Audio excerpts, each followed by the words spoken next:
Conscious, don't be coming over here starting mess now. Don't be coming over here before you get a whooping.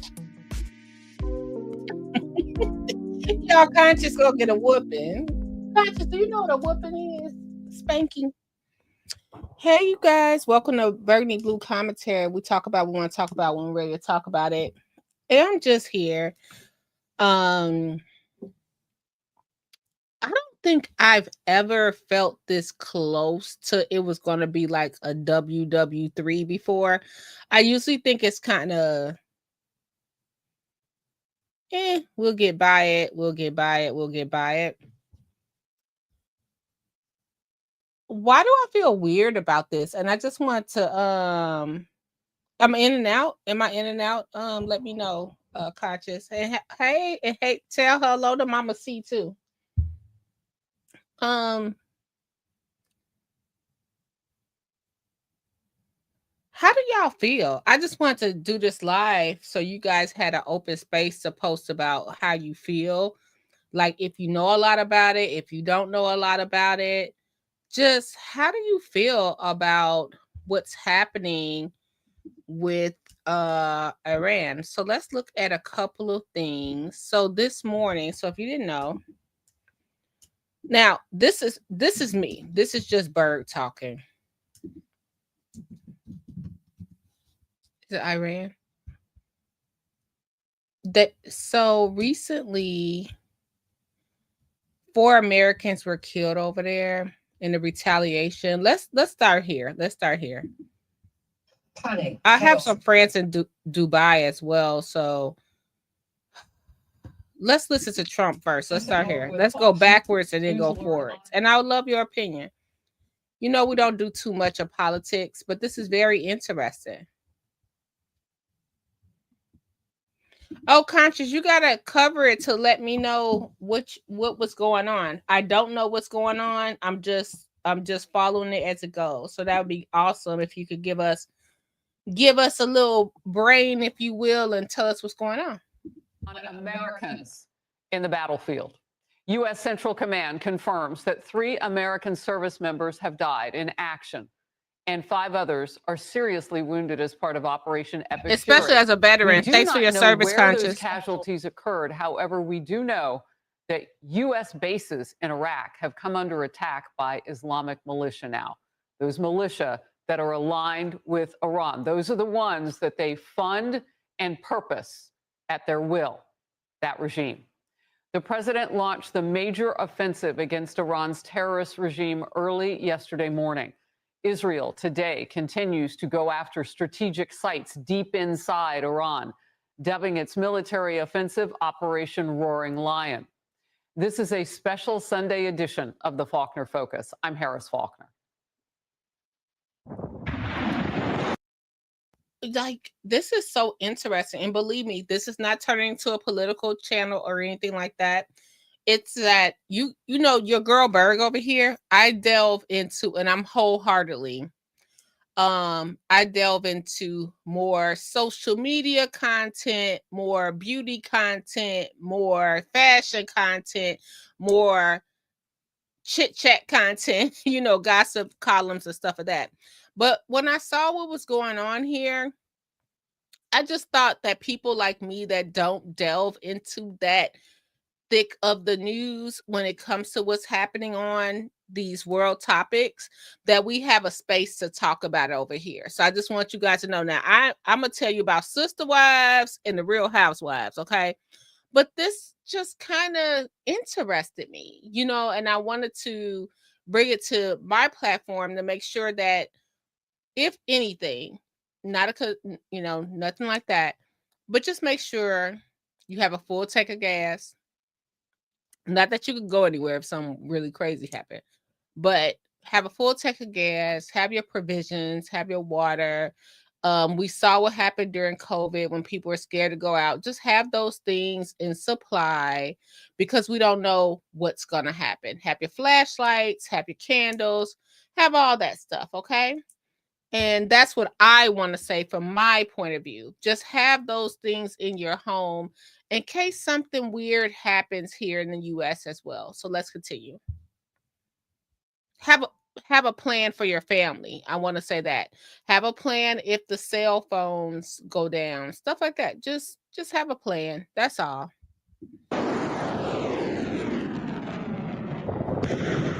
Those are U.S. Hey, missiles Sloan. launched in the opening Hey, phase of the Douglas. operation. Israeli officials confirm strikes have killed more than 40 senior Iranian commanders Yeah, since the do operations a began, video, Conscious. which That would includes the top. hey, Conscious, do a video breakdown, because one thing about you bridge the gap between like fun content, intellectual content, political content. You bridge that gap, and we learn and we laugh. You know what I mean, on certain things. So yeah, I think that's awesome if you could, you and Douglas could bring that stuff together. And hey, Sloan, let me know what's going on. What's nothing to fear? What was happening? How did we get to this point? Like, take me through the baby steps. Like, I'm eating applesauce right now. Take me through that. A special Sunday edition of the Faulkner Focus. I'm Harris Faulkner.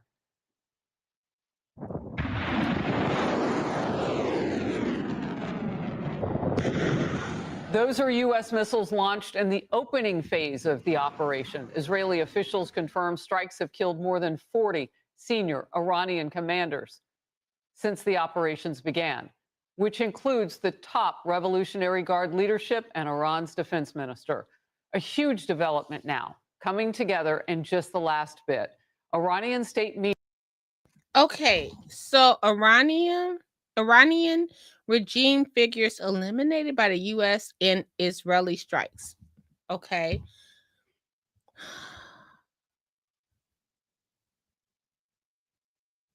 Okay. Wow. It was this many? See, I'm catching up. So you guys let me know. And if I have any people that's from Iran, and if you guys didn't know, one of my favorite jobs was working at an international school called Illinois Institute of Technology. I love that school. And I met many students from Iran, Palestine, India, all that stuff. So what was going on here that this had to happen? And like I said, we're talking, I do know some things, but we're talking like you're feeding me baby food. Okay. For people who may not be following this story. So yeah, put your opinions. It's an open space, no hate here. Just what's going on. Okay, let's go. Media confirming. I know the supreme leader is gone. Supreme leader Ayatollah Ali Khamenei was killed. Now, we knew that yesterday. Fox confirmed, the president talked about it, and now wide media. And Fox can also confirm that the CIA provided Israel with the intelligence to conduct that strike on Khamenei's compound. President Trump is calling it justice for the people of Iran. And speaking to one outlet this morning, the president said the nation's potential new leadership, quote, want to talk, and I have agreed to talk, so I will be talking to them. They should have done it sooner. They should have given what was very practical and easy to do sooner. They waited too long. End of quote from President Trump. Iran's exiled crown prince shared his thoughts on the future of his country. Hey, Brandon. There's no question that this is a game changer we've been waiting for all this time. This is like full decapitation of the regime, and ultimately what will expedite its total collapse. The Iranian people has suffered too much to settle for anything less than that. Well, while Iran's leadership is calling for revenge, citizens are in the streets, really all over the world, wherever they live, including the United States. You're taking a look now. This is Berlin, Germany. Streets are cheering the killings of the top regime officials who have been oppressors of the people for decades. The regime projecting strength while citizens have toiled under. Okay, so let me tell you, over here on Burgundy Blue Commentary, we just talk about what we got to talk about when we want to talk about it.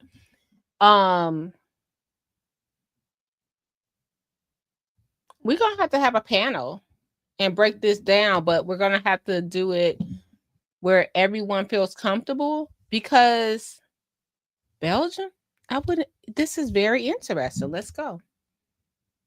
miserable economic conditions and political and social repression and death. You know about all those protesters just in the last few weeks. An estimated 30,000 people targeted by their own government. That government now, big pieces of it are gone. We have Fox team coverage. Lieutenant Colonel Darren Gobb is coming up in focus.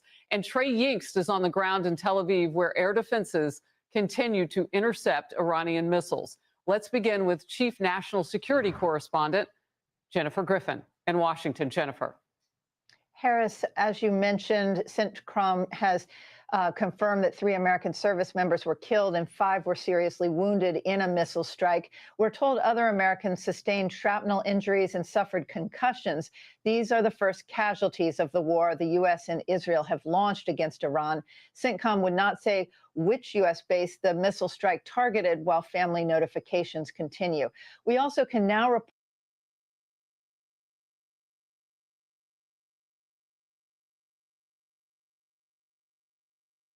And you guys, I'm just floating from station to station. I don't have a preference on this station or that station. I'm just floating around so we hear what people are saying.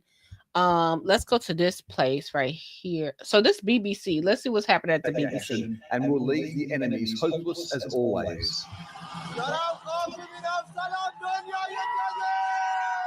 Some Iranians dared to celebrate Khamenei's death in the streets.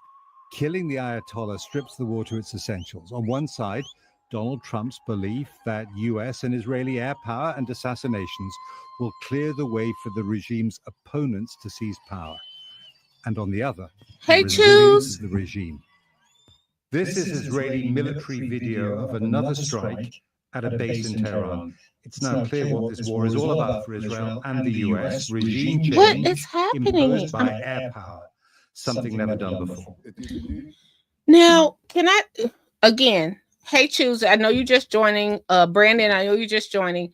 What I'm doing is not putting my political beliefs or what I think is going on. I'm doing this with a clear mind. So I want you guys to tell the chat like you're feeding us baby food from your point of view. So you're giving me applesauce and telling me this is how you're gonna learn how to chew. You know what I mean? What is going on? Why did they check to see? These are all, remember, I'm telling you, these are basically, did they check to see if children were in the building? Elders were in the building? What kind of building was it? What is going on with this? And why are the Iranians cheering for this? The Turkey, the Danish, what is happening? So you guys just spoon feed me what you think. If you feel comfortable, you don't have to. What I want to say to my people here in the great state of Dalton, the great village of Dalton. I remember when COVID happened, and that's minuscule to this, I guess, but get your provisions together. Fill up your gas tank, have water, have canned goods in case of a shut-in. Have an emergency meeting place for your family. I don't know why this feels different for me. This could be I wasn't scared when COVID happened. When the pandemic happened, I wasn't scared really. I don't know what to tell y'all. I was not scared. But this right here feels a little different, and I'm watching it a little closely. So you guys let me know what you think, okay? Goddess, if you want to come up, let me know. Choose if you want to come up, let me know. Conscious, you know, the people I know, Brandon, I'm not trying to trigger anyone. I'm a little scared about this one. I've never been scared before. I'm a little nervous about this one because I don't understand. You know what I mean? I just don't understand. Okay. And I'm just gonna put the link out there. And if you guys can help us reach our $19.99 live stream goal, we have Venmo and Cash App scrolling through the screen. And we also have Zelle, my email. My Zelle email is burgundybluecommentary@gmail.com. Dalton, Dalton is a state in India. The Bears might come to Dalton. The Chicago Bears, Guardians to Chicago. The Chicago Bears come to Dalton, y'all. They gonna be at, what's the name of that park you talk about all the time? Choose. What's the name of that Needles Park? All right, let's watch a little more. But we're not pressure. We're all taking this like Berg only talks about the Real Housewives of Beverly Hills, and she only watches The Bride of Chucky. So you're walking Berg through what's happening. That's how you have to take this. Okay, so let's go. Israel's Prime Minister Benjamin Netanyahu said, "This combined effort allows us to do what I've hoped to achieve for 40 years, to crush the regime of terror completely. That's my promise," he said, "and this is what is going to happen." Okay, so this is me. Remember, we're taking baby steps. What's the regime? Who was the regime? Why did they take the regime? I'm asking, not because I don't know, just so we all can break it down for people who don't know, people that are clueless, like Berg, right?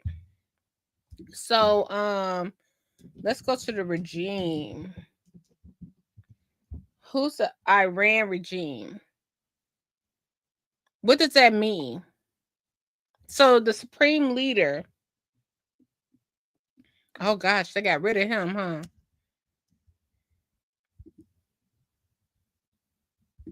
Let's start here. Let's go right here. We don't even know who this is, but this is the first thing to show up on YouTube. My first reaction to news of the death of Ayatollah Khamenei was relief. Relief for the 92 million Iranians who are freed from the grip of an 86-year-old tyrant, a man who over nearly 4 decades ran his country into poverty at home and isolation abroad. Khamenei was the hardest. Oh, wow. Let me rewind this because I don't know. I know nothing about what was happening. Let's go ahead and rewind this. Here's my take. My first reaction to news of the death of Ayatollah Khamenei was relief. Relief for the 92 million Iranians. Okay. So this is Fareed Zakaria, and he said relief. Okay, let's continue. Let's continue. To news of the death of Ayatollah Khamenei was relief. Relief for the 92 million Iranians who are freed from the grip of an 86-year-old tyrant, a man who over nearly 4 decades ran his country into poverty at home and isolation abroad. Khamenei was the hardest of the hardliners who defined Iran's unyielding opposition, not only to America and the West and Israel, but also to freedom for his own people. He shaped. Wow. Oh, wow. So I really want to look into this. Okay, I'm gonna bring up Sloan and we'll see how it goes. I just want to, like I said, we're spoon feeding this. Okay, this is not, Berg is not trying to tell you what to think, what to do. I just thought for a lot of people that may be out of touch, which I can say I am, I can admit to that. What's happening? What's going on? So if you can just slowly tell us a little bit, the best to your capability of what's going on, and then we can go from there. Okay, I'm gonna bring up Sloan. Hey Sloan, how you doing? Hi, how you doing? Nice to actually be here and talk with y'all. No, thanks for even considering jumping on. We're taking baby steps with this. Oh yeah, no, it's all good. Well, I mean, part of what we have to understand is the long-term history of colonization and everything that kind of broke down after World War II. You have to understand this isn't just what is happening today. This is how things got set up literally 75 years ago.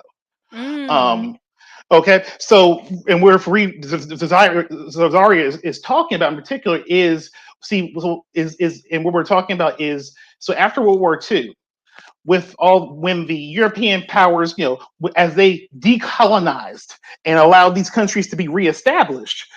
Remember, at the same time in the 1950s, this is the Cold War. So every single black nation, Arab nation, Chinese nation, everyone in the Cold War is picking a side. So the question then becomes, all right, you going to go with the Russians or you going with the US? And that's a politics conversation too, because here's the thing. So here's the thing, that most of the third world countries that we talk about, they're in Africa, that have all these resources. Well, when you talk about what is the best economic program that will actually benefit most people, well, that's socialism. And then when you add the piece of, these organizations, remember with colonization, the other piece is that these were colonized powers that were capitalist. So they are using, so BP, so British Petroleum, for example, is in play. And that actually is one of the biggest players in terms of how the Middle East actually was divided, was on how the British Petroleum how British Petroleum was going to deal with Royal Dutch Shell, for example, and all these things. Now, where I go with this, let me break it down very slowly and slow down for a minute for one thing, though. So as each country kind of got to pick their side, you get what I'm saying? And and some countries picked the wrong side, and that's how you got Vietnam. That's how you got Korea. Wow. But also, here's the other piece. There are countries and here's the other thing. We have to recognize that, okay, many of these countries in 1950s that were, like I said, these were all former colonial powers that realized these African countries, these Iranian countries. Iran has oil. For example, Congo, for example, had uranium. So you have to understand that, for example, all the drama with the Congo happened actually happened at the exact same time in 1959, 1961. All these things happened because these were all done by the CIA. And that's what I'm going to get to. So what actually happened was, so let me set the stage. So with capitalism and the piece of who owns the oil, for example, well, here's the thing. The Iranian people elected Mossadegh. He was the prime minister coming out of the to form the first Iranian Republic. This is before the Shah. You see what I'm saying? And he's a socialist. And so the first thing they were going to do was to nationalize the oil, which meant they were going to cancel all the contracts with British Petroleum. They'd be because imagine, because you have to understand that as we see, just like how we see the Saudis buying up everything, and we see imagine, but think about it. That's because they own their oil. That could have been Iran in the 60s. That could have been Congo in the 60s. That could have been Nigeria in the 60s. You get what I'm saying? So instead, because that's about owning your own resources. That's the key thing. So what happened was that the Iranians were going a different way, and they were going to nationalize their oil, and that would have kicked BP out. And and so because think about it, BP, the British have no oil in Britain. All of BP's assets are assets in other countries, right? So the moment that you nationalize it, that means that BP, no, it's not British Petroleum, it's Iranian Petroleum, and they get to keep all the money and put it back into the kitty. Well, the CIA decided that was not going to work, and they killed Mossadegh, and then they put in the Shah. And so then the Shah was in power until 1969, until 1979. And in similar case in the Congo was Patrice Lumumba. You have to understand that, for example, in the Congo Republic was one of the most advanced countries in the world. They had because they actually had all the investment from Belgium and in pharmaceuticals and things brought down there. And so literally you have to think about it. These were all these countries giving away all their stuff. And it's like, wait a minute, we have to give it to you? Yeah.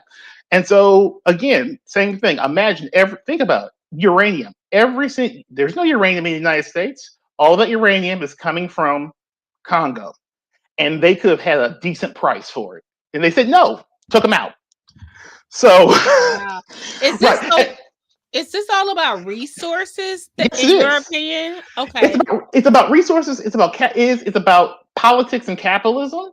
Because you have to understand. See, what we have to understand is our country is a capitalist country, and but understanding that in the political economic understanding of the kind of a gradient of the left versus the right. Well, capitalism is to the right. Capitalism, like literally, not this is not judgment. This is like an actual political science statement of, well, there's when you go to the left, you get the communism, socialism, communism. You go to the right, oh well, that's capitalism. That's scandal. What do they call it? Syndicalism, and then you get fascism and authoritarian governments. And so what happened is that now you have to realize, and this connects to CONTELPRO, this connects to so many things. Every single left-wing organization was attacked by the United States. So, and a lot of these Democratic left-wing, all those programs were always being worked against. So then here's the thing: the only thing that survives after you destabilize all these wonderful left-wing organizations is your right wing. So you got rid of all your socialists, and then the only people are left were the crazy Islamics, like the Shah, like the Ayatollah. Now, and so that's the thing. And so what we see in this current understanding of the Muslim world is, oh no, because you have to understand. Let me explain this to you: the Baathists, Muammar Gaddafi, Saddam Hussein, all these people. Now they may not be good people, but when you actually ask what is their political philosophy, they're all socialists, all of them. People have free health. So I mean, that's one thing that people don't want to pick up on. Sorry, go ahead. No, I'm sorry. Can I ask you a question? Like I said, you guys are gonna be spoon feeding me baby food because this is the first time I felt like this. Because you said it's nothing to be scared of. What's your advice for us here in the US? Let's put it plain and simple. I'm a man of faith, and so we have God, and God will be with us at all times. But also let me be clear real quick. God is bigger than Donald Trump. God is bigger than every single politician. So let me just tell you something. You can't destroy it. If you can't make it, how you think you're going to destroy it? Okay, that's what I trust in God. I understand that no, Donald Trump, you can't destroy the city of Chicago because you didn't build the city of Chicago. Black folks built that. So if God was with them, how you and you can't get rid of us? You can't get rid. It ain't going to happen. There is nothing to fear. If you want to get me on my sermon this morning, this afternoon, it's serious. I mean, and no, it literally is that. And we have to understand that these are political strikes of the end of us. This is all distraction from Epstein and everything else. Oh, this really is that. Like sometimes. I mean, I think what people don't want to understand is the reality of the cruelty of our world, and the reality of what's happening right now is that sometimes everything that was is the same. Meaning, like with AI, talking about, well, what is this? Well, you want a slave. Yes, you want something to do everything for you. And what is the issue that we had in 1865? Slavery. So you just mad because you can't get Negroes, so you're going to go create a computer program. We need to realize that the slavery people are still trying to do the same slavery stuff, and then we have to get saved from that. If you get where I'm going with this, okay? Well, I'm so mad at the dang AI. I can't tell you. Now I might be bringing you a little bit down on the intellect. No, you're good on the intellect. But I don't know if you've been following the Nancy Guthrie case. I want to know. Do you think that's a distraction? Yes, indeed. Not only do I think it's a distraction, at this point, because I'll watch you. I've been watching y'all for this is too weird. It's just too weird. I just need to know. I need to know because I said all of these distractions. So I thank you so much. I'm gonna bring up my next caller. Thank you so much, and I hope you come back again. You really educated me today. Appreciate it. Bye. See y'all. Have a blessed day. You too. Okay, you guys, I'm bringing up the professor. The professor, he probably like, Berg, he probably gonna get online and say, Berg, I'm tired of you, and click off. So we're bringing up Professor Gardis Watts. And Choose Compassion, I see you over there listening and working. If you don't know, Choose Compassion has a 501c3.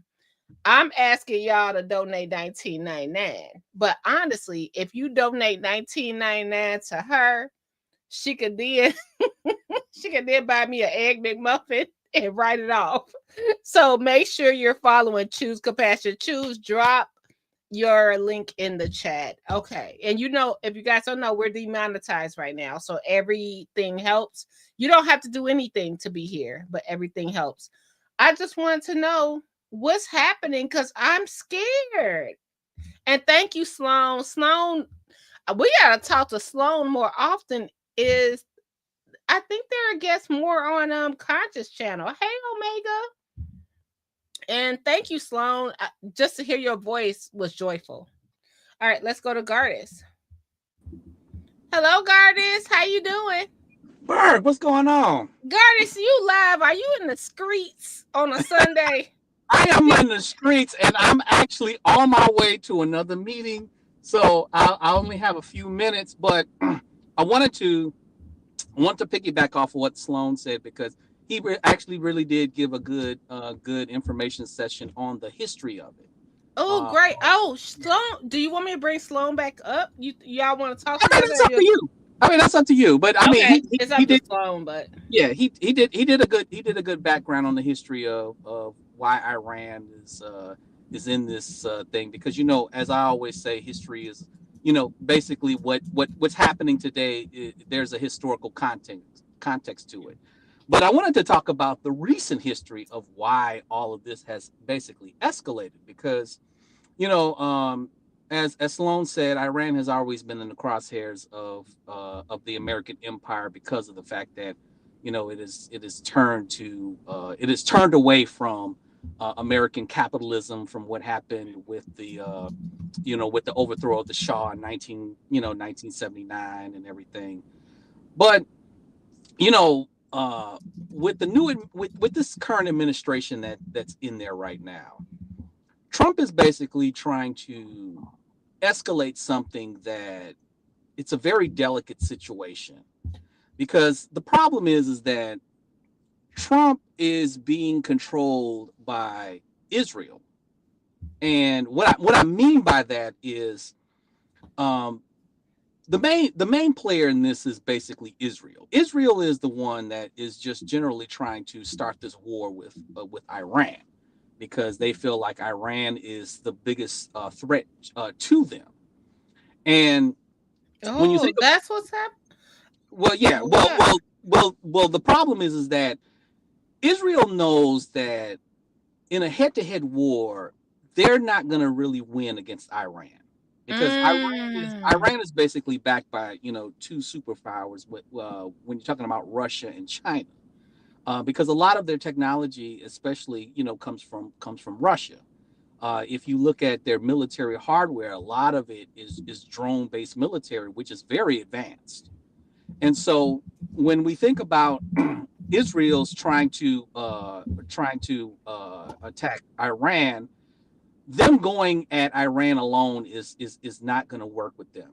However, what they can do is they're trying to drag the United States into this, which they seem like they successfully have. Yeah, exactly. And the thing is that, because if you read the news, Donald Trump was trying to quote unquote make this deal with Iran, this nuclear deal with Iran, promising that they won't do a nuclear weapon and such and such. And it's weird that many people was asking, like, okay, so why is Donald Trump trying to do a deal with Iran and now he's bombing Iran? Because of the fact that he's listening to Netanyahu. And he's not. Netanyahu is the prime minister of Israel, and he's been the prime minister of Israel for several years now. He is the one who is basically the guy who's starting all these wars, causing this genocide in Gaza, and basically trying to just generally eliminate all of these factions that that would prevent him to have a complete Zionist state and remove all people of Palestinian descent from the state of Israel. Can I add something, Curtis? Yes, go ahead. Why are so many people mad at Palestine? I'm just asking from and you guys, if what's happening? Why are so many people, in your opinion? I know you can't give a factual so Iran and Israel are like, this is me in Dalton, Illinois. So we're covering this from like a layman's. I'm sitting here, like I said, baby food. What is Iran and Israel mad at each other for? Well, it is basically the basis of Islam versus Judaism. And that's basically the core. So it's a religion whole thing. It's political and religious. Part of it is religious, part of it is political. And then go ahead. And that's basically kind of like the core of it. When you're talking about the religious part, you're talking about Judaism versus Islam. The political part, I think Salone kind of like delved to it in regards to capitalism versus socialism or Marxism, because when you think of Israel, Israel's the biggest supporter. Israel's biggest supporter is the United States, and is basically what many people say is the 51st state within the Middle East. Because when you think about the Middle East, one of the biggest supporters of the United States is Israel. Now there's other kind of like factions or states that support the United States on a more lower level, like Jordan and Egypt and certain other states. But the Palestine question is one of the biggest markers and the biggest dividers of Israel and the United States, because of the fact that many Arab states who go against Israel feel like that they are genociding the Palestinians, because the thing is that the Palestinians are Arabs. And most of them practice the religion of Islam. Now, what is not talked about is there are a certain section of Palestinians who are actually Christians. There are actually Christian Palestinians there, but because of the fact that they're Arab, and Arab are non-white people, so this basically touches on racism, white supremacy. When you think about the brown people, the Arab brown people. So part of it is also racial as well. But when you think about the current history and why Donald Trump made this attempt, well, the thing is that Donald Trump in his second term went into his administration with the United States losing a lot of global power in the world.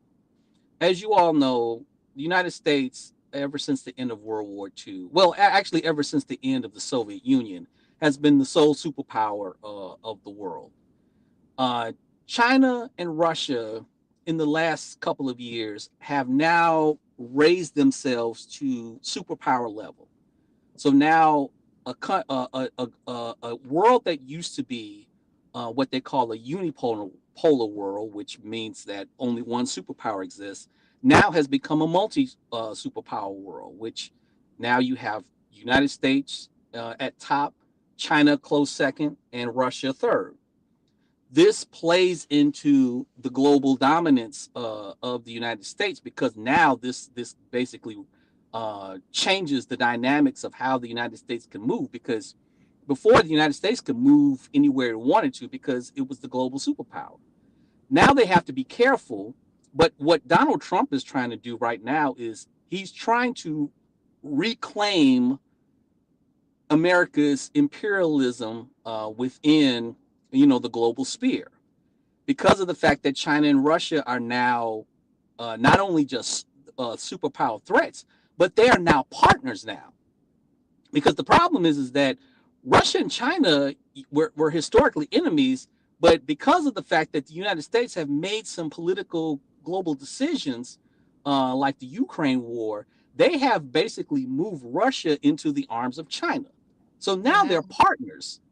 And so Donald Trump basically is trying to make this world a unipolar world, which he's attempting to do by force, which he's making a lot of mistakes on this, because last month, and I think it was in the Financial Times, there was a reports that Donald Trump was looking to invade Iran last month. But the problem was that Netanyahu made a call to Donald Trump saying that he doesn't want them to attack Iran yet, because the problem was that Iran's defense system wasn't up to date yet. If you remember last year, there was a bombing in Iran in June of 2025, and many people called that the 12-day war, because if you remember back in June, Israel launched bombs into Iran. Wait, can I bring up Sloan, because they might remember more than I did? Is that okay? Yeah, that's fine. Okay, hold on, because you're spoon feeding me, Gardis. Professor Gardis Watts, ladies and gentlemen, Gardis Watts. Yeah. Okay, hold on one second. Hey, Sloan, are you there? Hey, yes, bro. Okay, you're on live with Gardis. I want to shout for a minute, because I want to say not only Gardis, I met Gardis on Wednesday for the first time in person. But let me say this. Gardis, what you just said is important. That connects directly to Venezuela, because you have to understand that attack on Venezuela was a test of so you have to understand that Venezuela bought all the sea, air, weapons and their defense from China. And so here's the thing: if the United States was to understand how China will attack Taiwan, they would attack Venezuela. So what happens by attacking Venezuela, they actually got a full understanding of China's full defense, because that's who Venezuela bought their defense system from.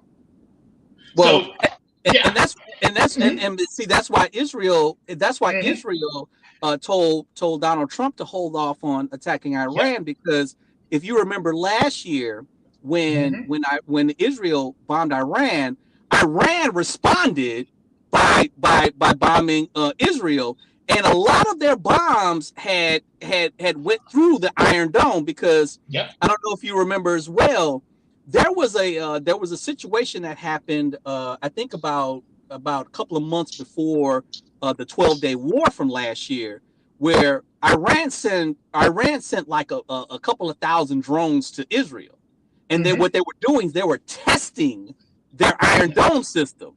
So when they did the bombing, they figured out how to bypass that Iron Dome, and a lot of their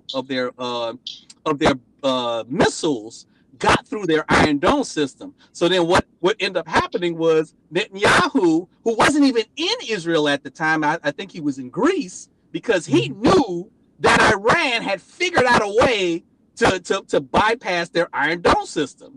So then what happens after 12 days? Now they want to do a negotiation, because ultimately Netanyahu wants to destroy Iran. He doesn't want regime change. He wants to destroy Iran completely. Trump is on a different level. He wants regime change, because Trump is a so-called businessman. He feels like he can negotiate with Iran, and he wants to do a better deal than what Obama did a couple of years ago, because in Trump's mind, it's all about outdoing Obama. It's all about outdoing, whatever Obama did. So this whole thing with Iran, part of it is political, because of the fact that it's basically Trump's way of trying to recapture American dominance in the Middle East. It's his way of trying to say, well, I did a better job of handling Iran than Obama or even Biden. And it's also his way of trying to say that America is still in charge in the world. But what's going to ultimately happen is that this is going to be a forever war, just like Iraq, just like Afghanistan. And basically, when the United States get into these wars, it's hard to get out. It took them nearly 20 years to get out of Afghanistan. And we were in Iraq for like forever. And so this basically is going to be another costly war, where basically the American public is going to pay for this. Yeah, the only thing I would add to Garth's perfect and wonderful analysis is simply the one thing about Netanyahu that we have to acknowledge is that Netanyahu is in the same exact situation, or even worse than Trump. He has been he was convicted of crimes already before Trump got convicted, and so if Netanyahu's literally in the same position of if he leaves power, he will be arrested and taken out because he's basically they've been doing the same exact thing in terms of he's been using his War Powers Act to stay in power and to not even have a call parliamentary elections in Israel. Oh yeah, Netanyahu is he's a war criminal that's wanted by the international court. So yeah, that's true. But Bert, I have to get to this meeting, so we'll talk later. If you want to continue the conversation. Okay, yeah, please. Thanks for lending your expertise. I appreciate you so much. All right, take care, y'all. Yeah, bye. Have a great meeting. Okay, so Sloan, we're gonna go ahead. I'll let you continue. Mm-hmm. Oh, well, I just want to say, not only that, like you have to understand that the claim of Israel, you have to say the claim of Israel is the exact same claim as the United States. So you have to understand they are on stolen land, and so are we. And so you have to understand that, so every claim that you have to understand that every claim that the Palestinian has is exactly the same exact claim as every Native American on this in the United States. And so when you really connect the two issues of land rights in terms of in America, that's the real issue because it's a challenge to the existence of the nation. Yeah. And so I would say, but no, we have to recognize that. Yeah, that's it. No, I'm sorry. Yeah, that's it.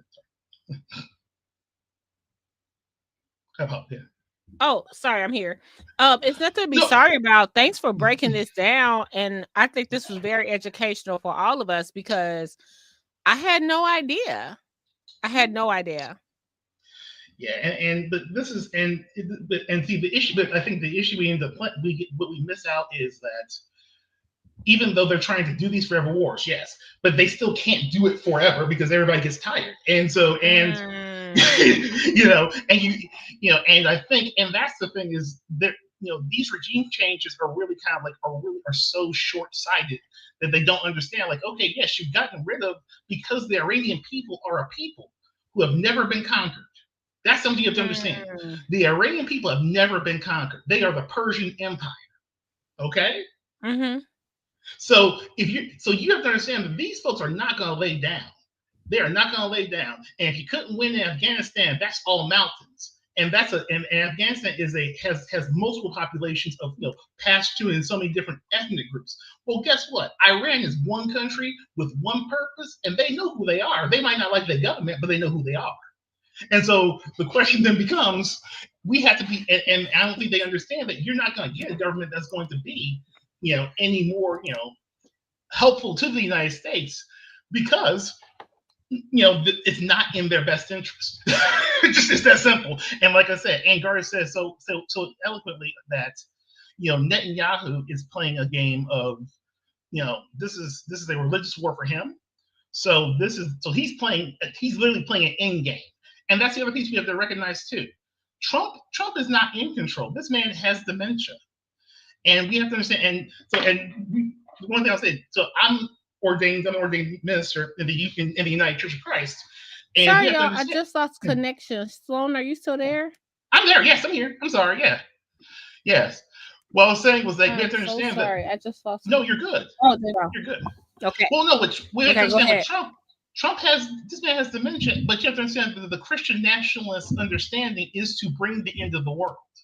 That's what their goal is. They want to trigger the coming back in the second coming of Jesus Christ. And they do, and this comes from a whole other theological movement of the rapture and other things that are actually bad theology and not actual good Christian theology.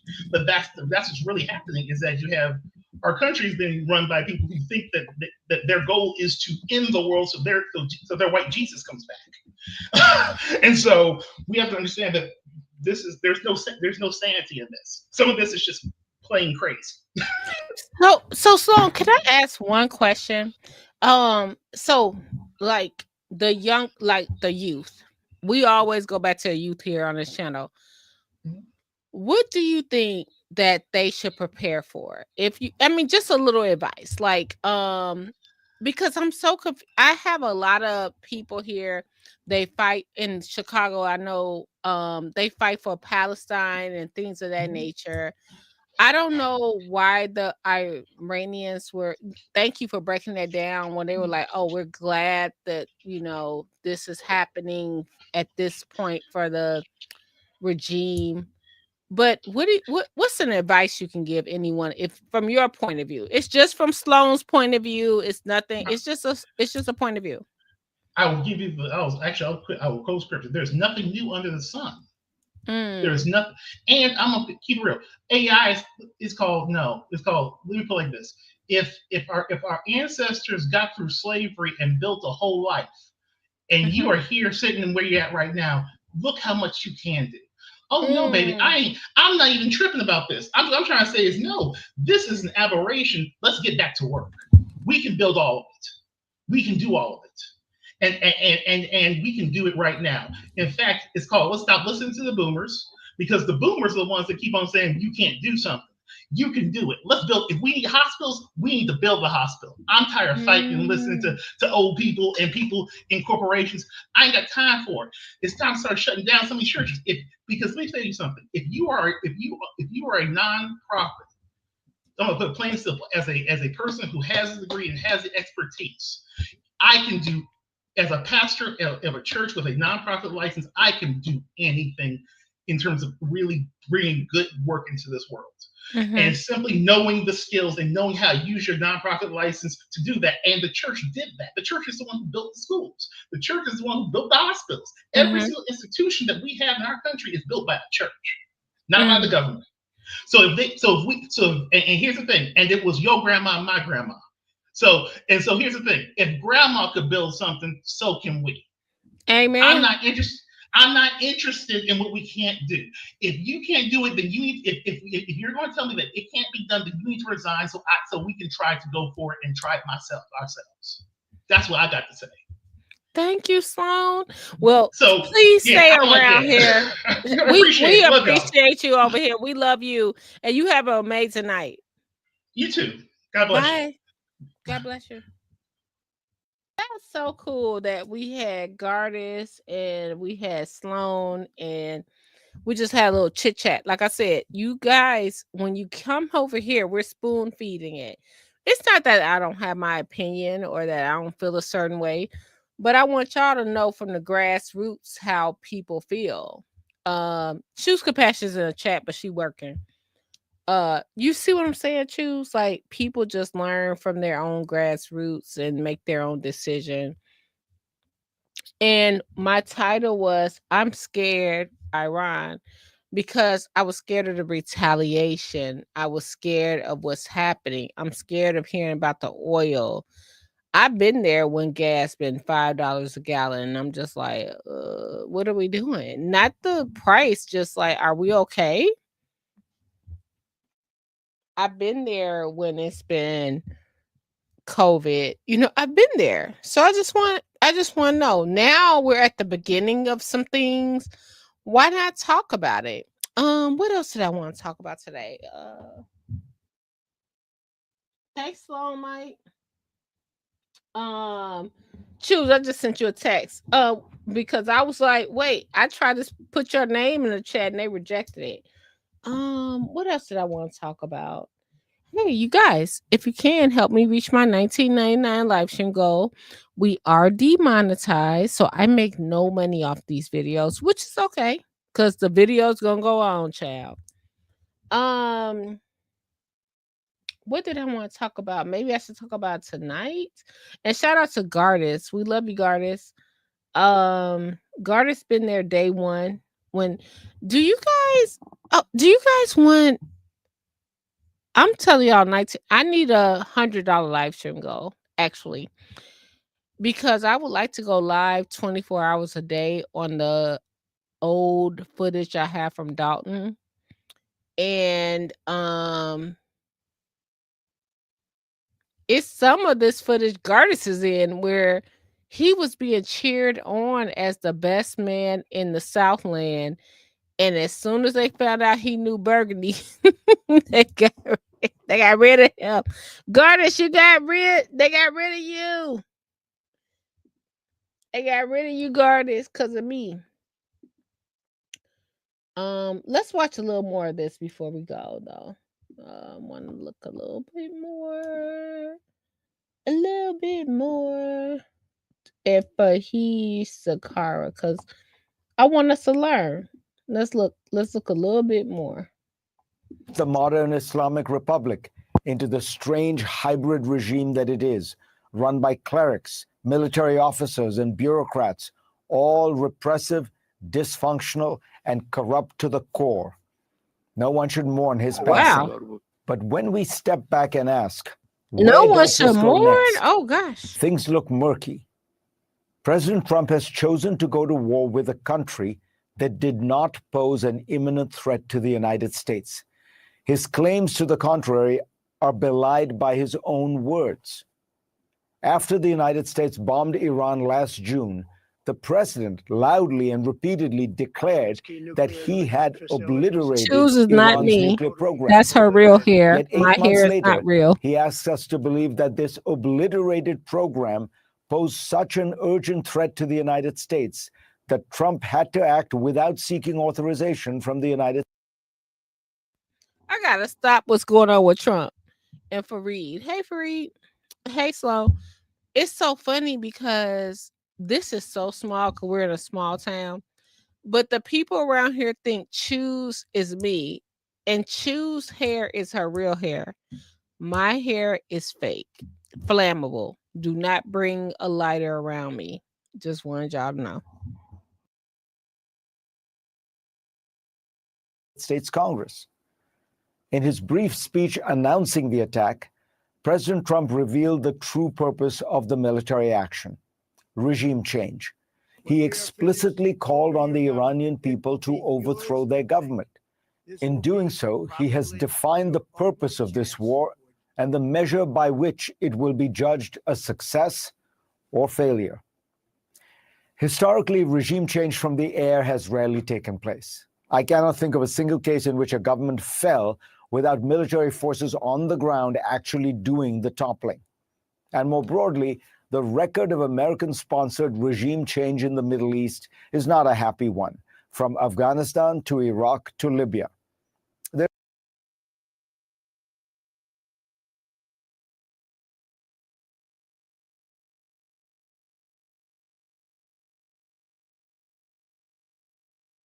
I have no idea what's going on. I'm going to get ready for tonight's video.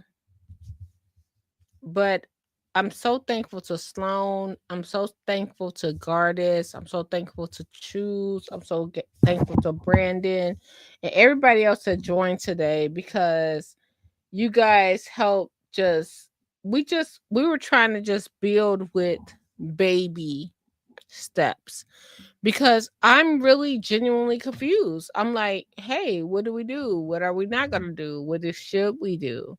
So thanks for all that. If you guys can, you see it scrolling at the bottom of the video. Venmo, Cash App, and I just added Zelle, Birdie Blue Commentary at Gmail. You can Zelle me something and it will pop up Lolita. So go ahead and approve that. Thank you again, Sloan. Thank you again, Gardis. And I want y'all just to be prepared, because I don't know what's going on. I just don't know. And I love you guys, and there's nothing you can do about it.